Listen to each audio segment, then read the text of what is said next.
First side note, I'm not going too in depth with the ancient Egyptian history as well as the rest, because that I'm not suited for, and there are plenty of other videos, articles, and things that you could read for that. So I'm just going to simplify most of the ancient Egyptian history.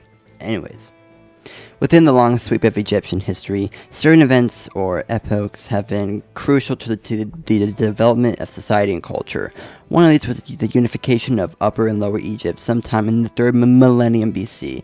The ancient Egyptians regarded this event as the most important in their history, comparable to the first time, or the creation of the universe.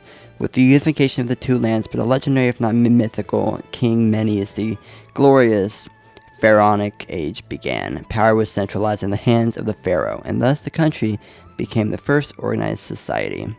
The ancient Egyptians were the first people of antiquity to believe in life after death. They were the first to build in stone in the fashion of the arch in stone and brick. Even before the unification of the two lands, they had developed a plow and a system of writing that is known today.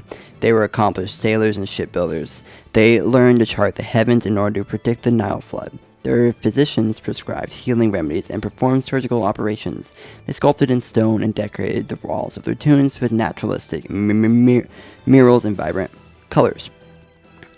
A lot of that is from a article, but the legacy of ancient Egypt is written in stone across the face of the country, from the pyramids to the rock tombs in the Valley of the Kings to the Old Kingdom temples of Luxor and Karnak to the Ptolemaic temples of Edfu and Dendera, and to the Roman temples of Isis on Philae Island.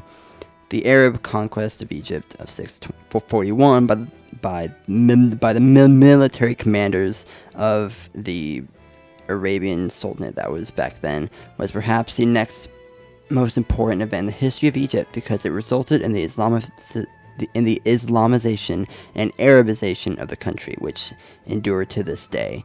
Even though those who clung to the Coptic religion, a substantial minority of the population in 1990 were Arabized. That is, they adopted the Arab language and were assimilated into Arab culture.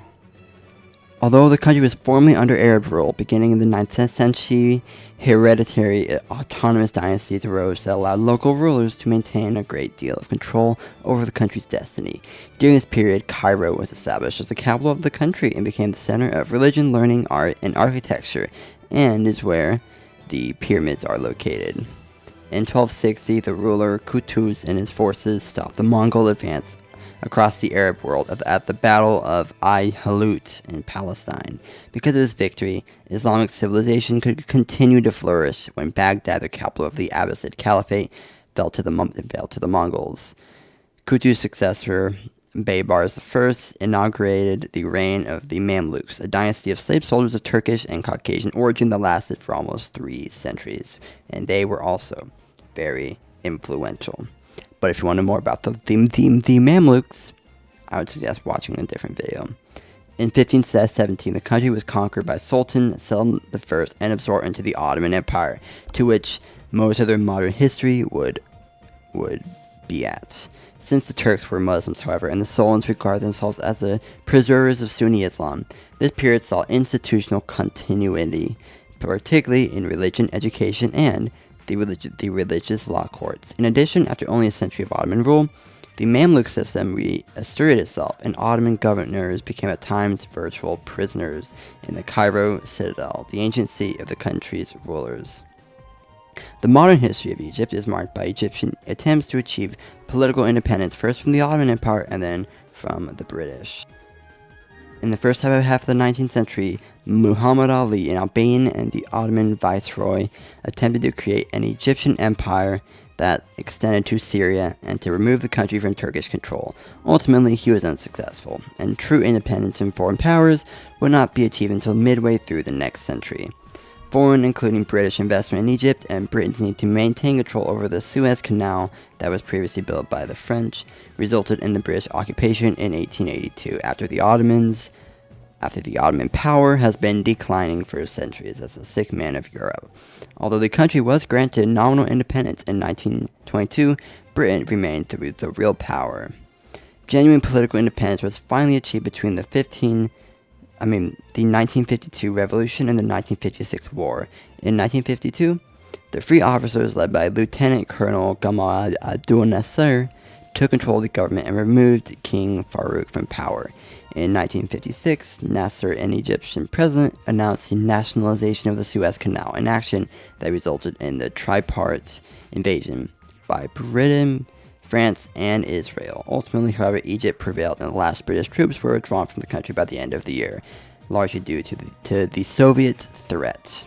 And then the Americans had to bring their allies down. So a nuclear war, wouldn't continue, but I'm sure we all know that.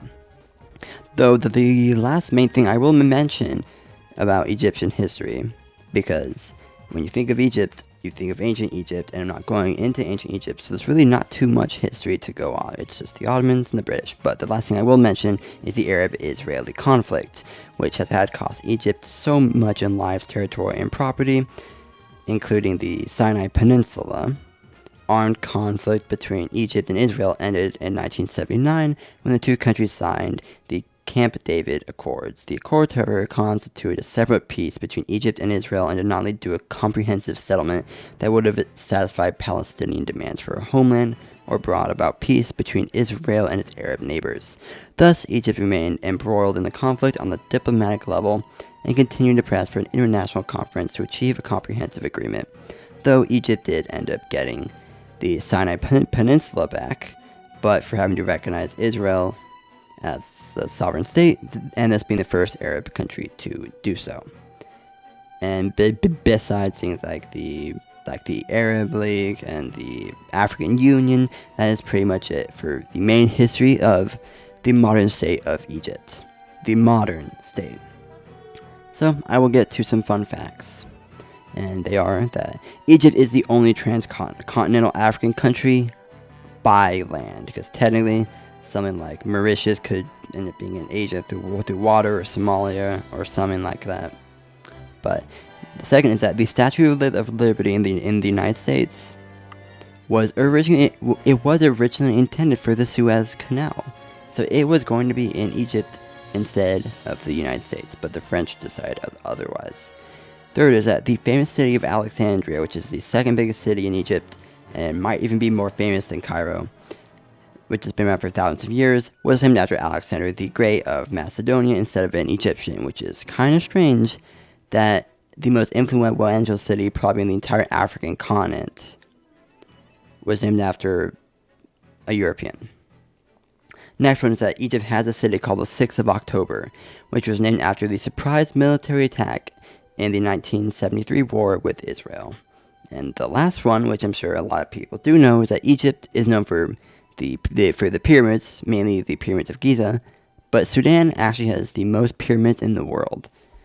Anyways, that is it for the history of the modern state of Egypt.